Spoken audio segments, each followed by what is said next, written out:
पूर्वी सिंहभूम जिले के पोटका सिद्धि स्थित पर्यावरण चेतना केंद्र की ओर से सोमवार को पर्यावरण दिवस मनाया गया। इस अवसर पर सबसे पहले कई गांव ग्रामीणों ने जागरूकता रैली निकालकर लोगों को पर्यावरण संरक्षण की अपील की। संस्था के सिद्धेश्वर सरदार ने कहा कि पेड़ बचेगा तो हम बचेंगे, इसलिए अधिक से अधिक पौधारोपण करना जरूरी है।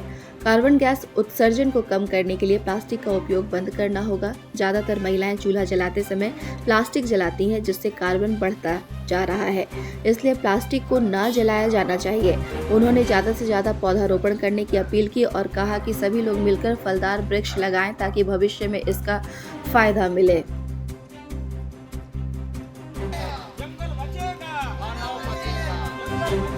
मानव बचेगा।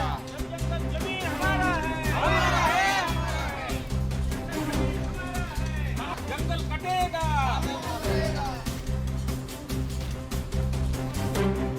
पूर्ण दिवस आम जनता को कहना चाहते हैं, आप लोग कम से कम एक परिवार में 2 पेड़ लगाइए।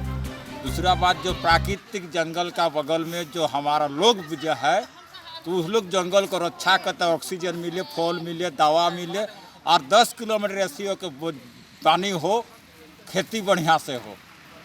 और ये जो है जहाँ पर पेड़ पौधा लगाएंगे ताकि उसका लोग पानी डाले, उसको बेड़ करे और उसका अपना फल को 10 को बांटेंगे। जागरण रैली का आयोजन किया गया।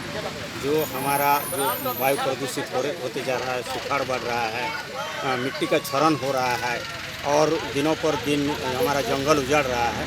इस संदेश को लेकर गए कि जंगल को उजाड़ना नहीं है। वातावरण में जो कार्बन बहुत ज़्यादा बढ़ रहा है, इसको कैसे सुरक्षा किया जाए, प्लास्टिक को नहीं जलाया जाए, नहीं तो धुआं जो हमारा वायु को प्रदूषित कर रहा है।